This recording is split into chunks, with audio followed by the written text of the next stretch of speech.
kailanman, may lungkot man o ligaya, tuloy pa rin ang Pasko. Ang Pasko sa atin ay tunay ng kaisaya. Ang Pasko sa atin, ligaya ang nalalala.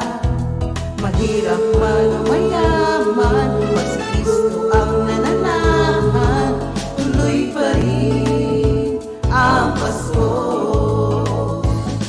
Si Jesus ang dahilan kung bakit